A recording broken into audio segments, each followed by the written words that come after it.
Pois bem, então vamos começar a nossa aula de hoje. O assunto de hoje, vai ser sobre a Semana Santa.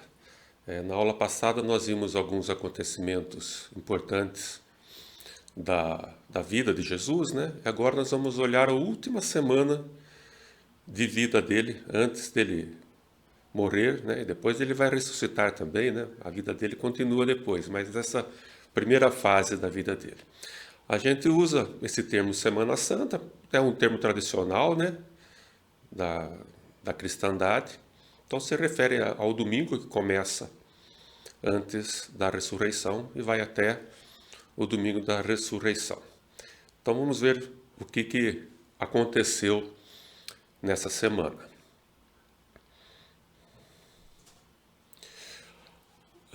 Jesus, com seus discípulos, um pouquinho antes dele entrar em Jerusalém, nessa semana, ele faz uma profecia sobre Jerusalém, aí em Mateus 20, 17 a 19. Vocês estão enxergando a letra?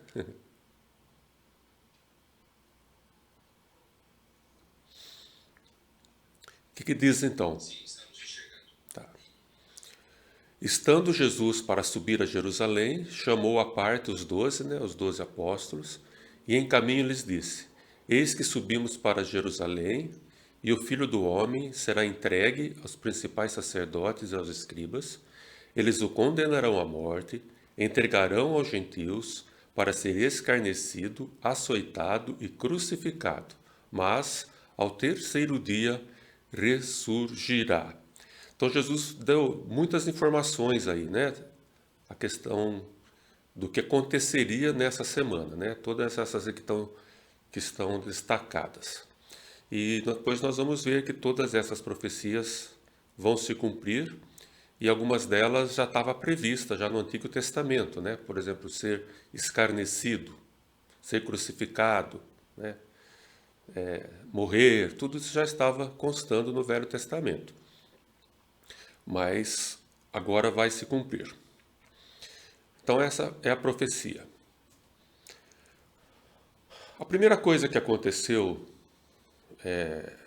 na Semana Santa, nós chamamos no Domingo de Ramos, está relacionado com essa esperança que o povo de Israel tinha sobre a chegada de um Salvador político. Eles queriam um rei prometido no Velho Testamento, um libertador, e eles tinham essa convicção, né, e essa esperança que esse Salvador viria para libertá-los do jugo do Império Romano. A gente vê alguns textos da Bíblia falando bem sobre isso. Por exemplo, a mãe de João e Tiago, de dois apóstolos, né? Em Mateus 20, um dia ela estava perto de Jesus, né? Então ela chegou, o texto diz aí, então se chegou a ele a mulher de Zebedeu, pai de João e de Tiago, com seus filhos, e adorando a Jesus, pediu-lhe um favor. Perguntou-lhe ele, que queres? Né? Ela respondeu, manda que no teu reino estes meus dois filhos se assentem, um à tua direita e outro à tua esquerda. Uma mãe sendo mãe, né? Como nunca, né? Mas você vê aí que você vê aí que a ideia, né, desse reino esperado mesmo, né? Então, que muitos dos judeus estavam convictos que o Messias chegaria e faria isso. Mas nós vimos na aula passada que Jesus, ao citar o profeta Isaías, ele separou, né, a vinda dele em duas partes. A primeira parte ia ser agora, ia se cumprir, e não estava incluído nisto essa libertação política do povo. Mas então chega nesse domingo de Ramos, então a multidão, quando Jesus entra na cidade, vai ter este evento, né, que nós chamamos, né, de Domingos de Ramos, por causa do que aconteceu lá. O que diz lá em Mateus 21? Indo os discípulos e tendo feito como Jesus ordenara, trouxeram a jumenta e o jumentinho, então puseram em cima deles as suas vestes e sobre elas Jesus montou. A maior parte da multidão estendeu as suas vestes pelo caminho e outros cortavam ramos de árvores, espalhando-os pela estrada.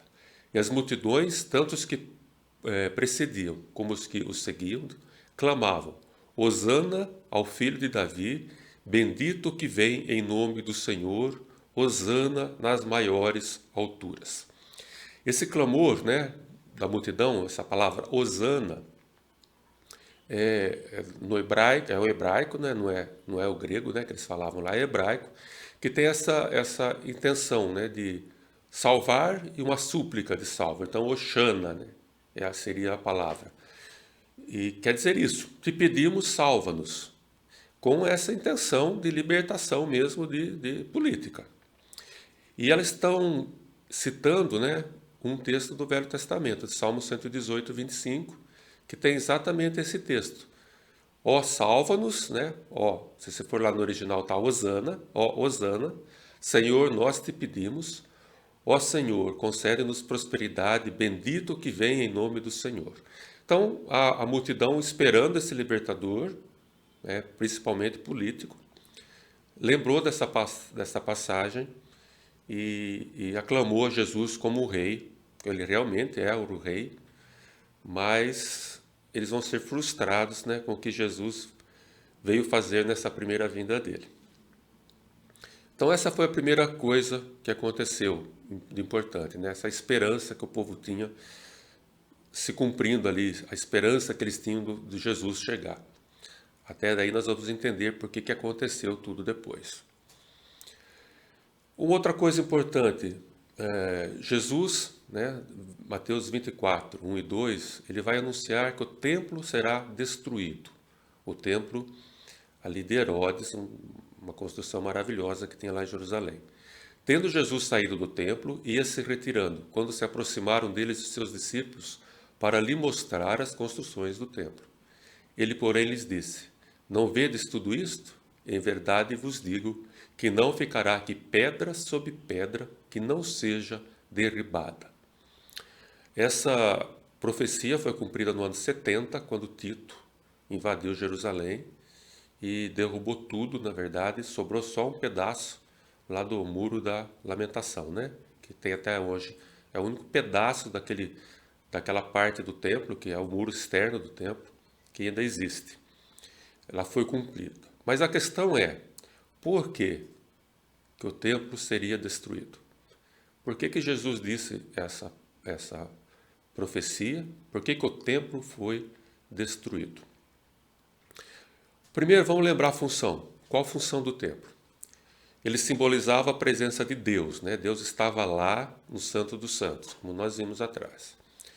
Ele simbolizava a separação do homem de Deus por causa do pecado. Lembra que tinha uma cortina que separava o lugar santo do lugar santo dos santos. Não podia se entrar lá sem fazer os sacrifícios pela remissão do pecado. O templo era o lugar de oferecer o sacrifício pelo pecado, era lá que se fazia o ritual, e era o lugar onde era derramado o sangue sobre a tampa da arca, né? Sobre o propiciatório. Então isso tudo acontecia no templo. Então era necessário esse templo para isso, né? Para esse ato que representava a ação de Deus de salvar o homem fosse cumprido. O que aconteceu, né? Por que o templo seria destruído? A presença de Deus não estaria mais no templo, porque Jesus, né, é Deus conosco. Emmanuel, né, a palavra que quer dizer Deus conosco. Então Deus não estará mais, a presença dele não vai estar mais simbolizada no templo. Vai estar simbolizado naqueles que vão, em Jesus ali, né, que estaria ali, mas naqueles que vão aceitar a Jesus e vão receber depois o Espírito Santo. Então a presença de Deus estará com a pessoa salva, assim, somente, não mais no lugar. Jesus, né, vai romper, nós vamos ver um pouquinho sobre isso, essa separação entre o homem e Deus. Não vai precisar mais aquela cortina separando o templo. O local de oferecer sacrifício também vai ser substituído. Jesus vai fazer o sacrifício definitivo na cruz, então não vai ter mais um lugar para se oferecer o sacrifício lá no propiciatório. E o sangue, né, de Jesus é que vai ser derramado. Então, Jesus vai cumprir todas aquelas representações. Lembra que nós vimos que todo esse sacrifício que era feito representava é isso daí que Jesus ia fazer, né? Isso existia para representar aquilo que Jesus iria fazer agora nesses próximos dias. Então, por causa disso, né, o templo perde totalmente a função de representar a salvação e o Salvador. E por causa disso, né, para acessar essa função, para acabar com isso, é que Jerusalém foi destruída. O templo, né, foi destruído porque ele perdeu totalmente a função e nunca mais ele foi construído até hoje. Os judeus, agora que voltaram para Jerusalém, querem construir esse templo novamente, mas existe a mesquita do Domo, lá naquele lugar, e a gente tem acompanhado lá esses dias o que tem acontecido. Então, o templo foi destruído, Deus permitiu que se colocasse uma mesquita naquele lugar, porque o templo perdeu a função, porque o Salvador, agora Jesus, cumpriu toda a função do templo. Então, por esta razão, o templo foi destruído. Outra coisa importante é a chamada da última Páscoa. Nós preferimos chamar assim, a última Páscoa. Foi a última vez que existiu Páscoa. A festa da Páscoa, aquela estabelecida por Moisés, por Deus, né? Lá no povo no deserto. Jesus, ele comemorou essa última parte, essa última Páscoa. Vocês lembram, né, que ela era um cordeiro que tinha sido oferecido, que representava o Salvador, né, um cordeiro sem defeito, um cordeiro macho sem defeito, representando o Salvador sem pecado. Ele era morto no lugar do primogênito da família, lá na Páscoa, né, para o primogênito não morrer, o cordeiro morria no lugar dele, representando também a morte do Salvador no nosso lugar. E o sangue que era passado nos portais da casa, ele agora seria derramado no madeiro, representando isso. Nenhum osso quebrado, e a pessoa precisava ter fé nisso, né, nessa solução que Deus deu para a libertação. Então, Jesus vai comemorar essa Páscoa, o maior símbolo, né, da salvação do Antigo Testamento. No primeiro dia da festa dos pães asmos, que era naquela semana, festa da Páscoa, os pães asmos fazia parte, né, da comemoração da Páscoa. Vieram os discípulos a Jesus e lhes perguntaram: onde queres que te façamos os preparativos para comeres a Páscoa? E ele lhes respondeu: ide à cidade, ter com certo homem, diz-lhe: o mestre manda dizer, o meu tempo está próximo, em tua casa celebrarei a Páscoa com os meus discípulos. E eles fizeram como Jesus lhe ordenara e prepararam a Páscoa.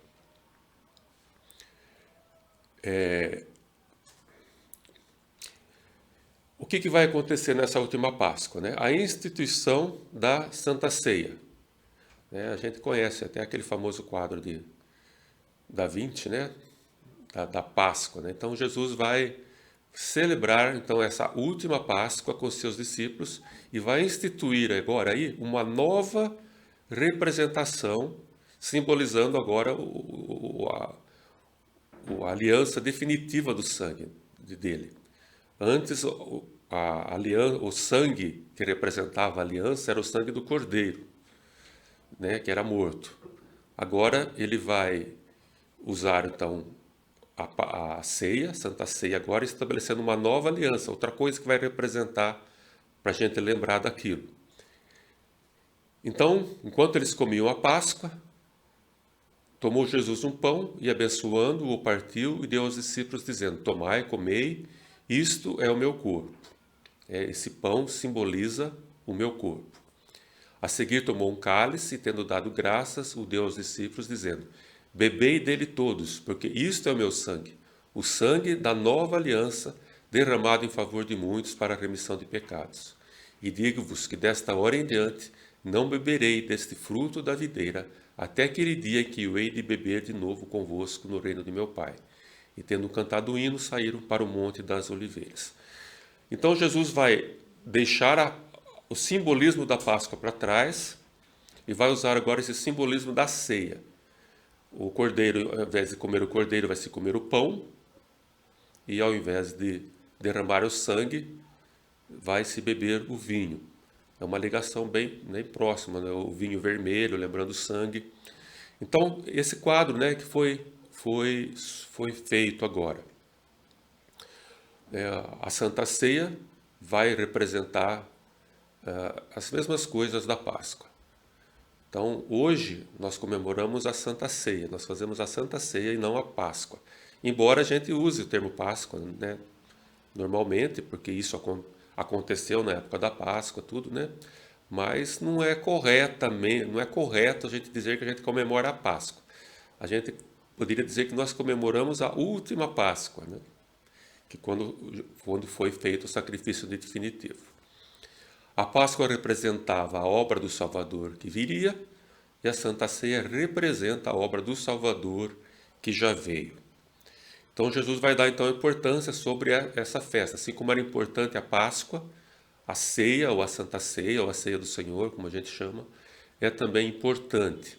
João vai dizer isso, eu sou o pão da vida, né? Jesus dizendo, registrado em João.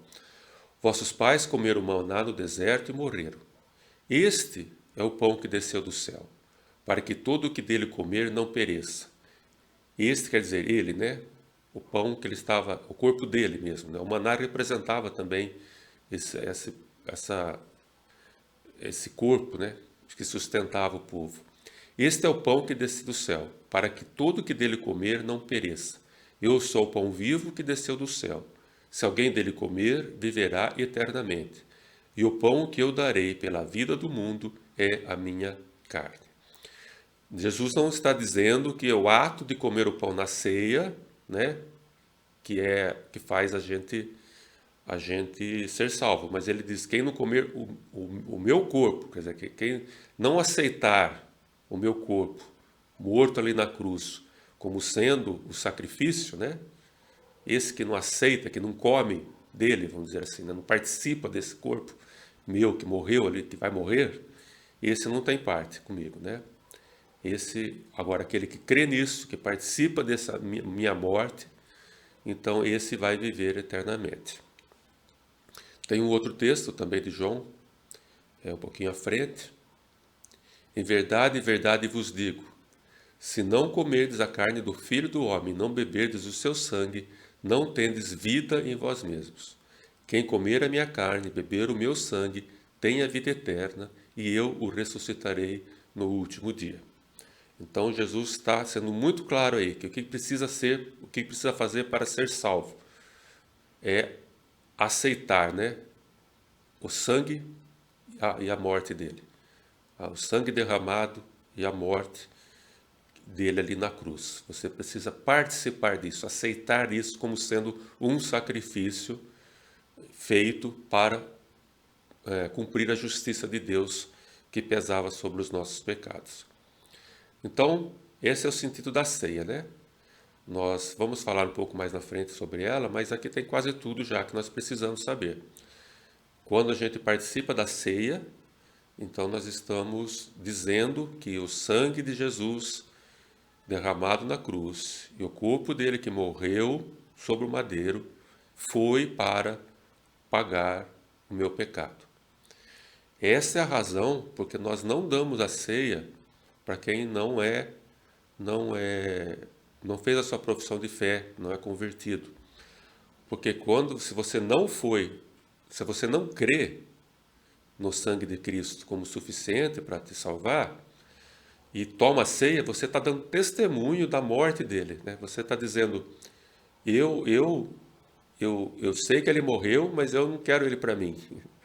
Então, ao invés daquele sangue ser salvação para você, é um motivo de condenação, né? Porque você está reconhecendo a morte de Jesus, mas não está aceitando ela como sendo para você, né?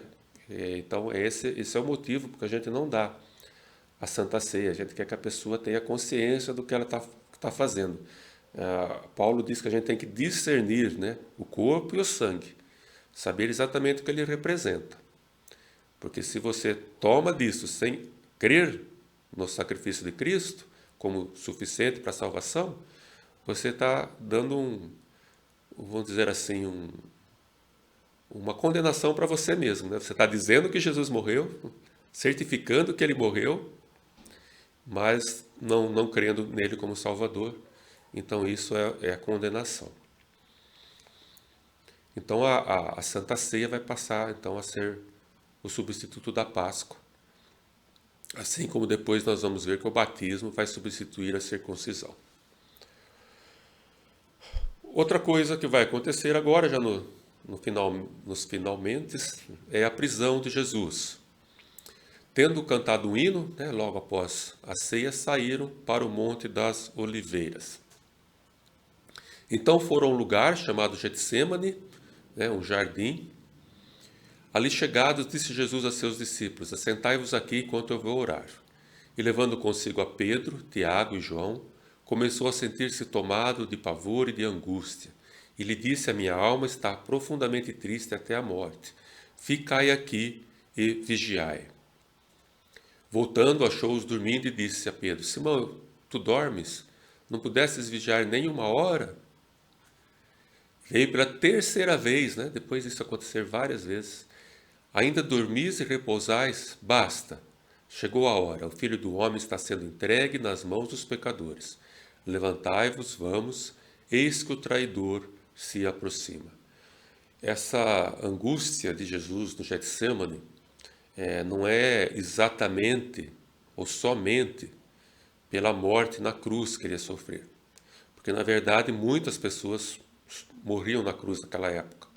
Era uma morte conhecida, dura, muito cruel, mas o grande dor dele era a consequência espiritual do que iria acontecer depois, Nós vamos ver daqui a pouco. Essa era a angústia dele, Ele ia receber o nosso pecado, e isso iria causar uma ruptura na comunhão dele com Deus. Você lembra que o pecado rompe nossa comunhão com Deus, Então essa angústia dele era por isso. Claro que ele sabia tudo que a dor física que viria, mas isso não era nada, perto do que aconteceria.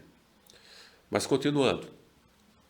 Logo ele falava quando chegou Judas, o Iscariotes, um dos 12, e com ele, vinda da parte dos principais sacerdotes, escribas e anciãos, uma turba, uma multidão, com espadas e porretes. Ora, o traidor tinha-lhes dado esta senha: aquele a quem eu beijar é esse. Prendei-o e levai-o com segurança. E logo que chegou, aproximando-se, disse-lhe: Mestre, e o beijou. Então lhe deitaram as mãos e o prenderam. Essa daí é a famosa procissão do fogaréu lá de Goiás, Eles comemoram, isso daí, essa procura dos soldados por Jesus, até que o encontram e o Judas que ia trair Jesus vai mostrar para os soldados quem é o Jesus. Então a procissão do fogaréu é isso que aconteceu na quinta-feira, numa quinta-feira, então é bem aquilo mesmo que é feito lá. Eu só não acho muita graça comemorar essas coisas. Não, é uma coisa muito triste, muito muito séria, para a gente acabar fazendo uma festa, uma festa disso. Mas, de qualquer maneira, a gente lembra de uma maneira assim, uma maneira mais bonita, o que aconteceu de verdade. A questão, desses principais sacerdotes, escribas e anciãos. Os sacerdotes, eles eram os responsáveis pelo serviço religioso no templo. Os escribas eram os mestres, eles ensinavam o povo as leis dos judeus, eles copiavam manualmente a lei. Então, eles eram os mestres do povo. E os anciãos eram os anciãos, os velhos. Geralmente eram pessoas que tinham muita responsabilidade, ajudavam nos julgamentos. Então, esses daí formavam o sinédrio, que era o o supremo, dos judeus. E a corte máxima do povo judeu. Não era uma corte do Império Romano, certo? Mas os romanos permitiam, que eles mantivessem essa estrutura deles, né? Então eles julgavam geralmente questões religiosas e Roma não se importava com isso. Então esse é o sinédrio, tá? Quando vai falar que Jesus vai falar, nós vamos ver o que aconteceu depois no julgamento dele, esse papel do sinédrio. Corte Superior de Justiça dos Judeus, o Supremo Tribunal Federal da época deles lá. Aí vai começar então o julgamento de Jesus, que o Sinédrio vai ter parte nisso. Levaram Jesus ao sumo sacerdote e reuniram-se todos os principais sacerdotes, os anciãos e os escribas, ou seja, o Sinédrio. Os principais sacerdotes e todo o Sinédrio procuravam algum testemunho contra Jesus para o condenar à morte e não achavam. Lembra, né, que Jesus não pecou, ele nunca foi acusado de pecado. Então eles não tinham ninguém que falasse que Jesus tivesse feito alguma coisa errada. Muitos testemunhos falsamente contra Jesus eles obtiveram, mas os depoimentos não eram coerentes, porque não era verdade, né? Então, levantando-se alguns, testificaram falsamente, dizendo: nós ouvimos declarar: eu destruirei este santuário edificado por mãos humanas, e em 3 dias construirei outro, não por mãos humanas. Nem assim o testemunho deles era coerente. Na verdade, Jesus realmente disse que destruiria o santuário, né? Mas ele não estava se referindo ao templo, ele estava se referindo a ele mesmo. Ele iria morrer, em 3 dias ele iria voltar, era um relato da morte e ressurreição dele. Mas como ele fez uma comparação com o templo, né, as pessoas achavam que falava que ele ia destruir o templo. Como, né, que ele iria destruir o templo? Então, a coisa não fazia muito sentido. Levantando-se então o sumo sacerdote no meio, perguntou a Jesus: nada respondes ao que estes depõem contra ti? Jesus, porém, guardou silêncio e nada respondeu. Lembra que uma das coisas que o Velho Testamento diria é que ele não iria se defender. Ele iria como ovelha muda ao matador. Mas eles continuaram. Tornou a interrogá-lo o sumo sacerdote e lhes disse: és tu o Cristo, né? O Messias, o Filho do Deus bendito? Jesus respondeu: eu sou. E vereis o Filho do Homem assentado à direita do Todo-Poderoso e vindo com as nuvens do céu. Quando Jesus disse isso, né, ele respondeu a pergunta com uma verdade, certo? Que ele era, e como ele não pecava, ele não iria mentir. Ele realmente falou, ele era o Cristo, o Filho de Deus bendito. Bom, isso, né? O que aconteceu? Aí deu no que os sacerdotes queriam. Então o sumo sacerdote rasgou as suas vestes, como uma questão ao rasgar as vestes era de estar revoltado, né? De estar assim, e disse: que mais necessidade temos de testemunha? Ouvistes a blasfêmia? Que vos parece? Então todos o julgaram réu de morte. Puseram-se alguns a cuspir nele, a cobrir-lhe o rosto, dar-lhe murros e dizer-lhes: profetiza, quem bateu em você, né? E os guardas o tomaram a bofetadas para seguir então a questão. Então, o que eu trouxe nesse texto de importante é que qual era a acusação feita para Jesus? Porque ele foi condenado pelo Sinédrio, porque ele foi acusado de ser o Cristo, o Filho de Deus. E Jesus confirmou que ele era o Cristo, o Filho de Deus. Então, a condenação de Jesus foi por ele se dizer ser o Cristo, o Filho de Deus. Isso é importante porque nós vivemos numa sociedade que se diz cristã, né? Muitas religiões são do ramo cristão, ou creem em Cristo. E então C.S. Lewis, um escritor muito conhecido, né, das Crônicas de Nárnia, por exemplo, um cristão genuíno, ele fez um livro, e nesse livro ele coloca essas 3 posições possíveis sobre quem era Jesus. A primeira, Jesus era quem ele dizia ser, ou seja, ele era o Messias, o Filho de Deus. Isso é o que Jesus dizia ser. A segunda posição ou possibilidade, Jesus não era quem ele dizia ser. Ele mentia, né, sobre ser o Filho de Deus. Era uma mentira dele. E uma terceira. Jesus não era quem ele dizia ser, mas ele realmente achava que ele era o Filho de Deus. Ele não estava mentindo.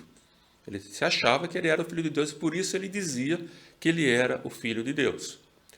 Então, C.S. Lewis faz essa colocação. Dentro dessas três posições que é possível sobre quem era Jesus, a primeira mostra que ele era o Cristo, o Filho de Deus, né?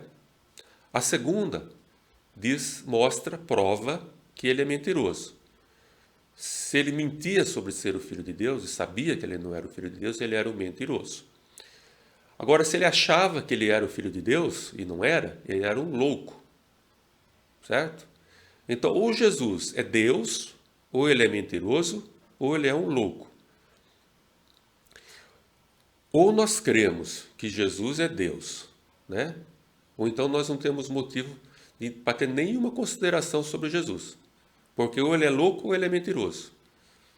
Ou ele é Deus, ou ele não é nada. Certo?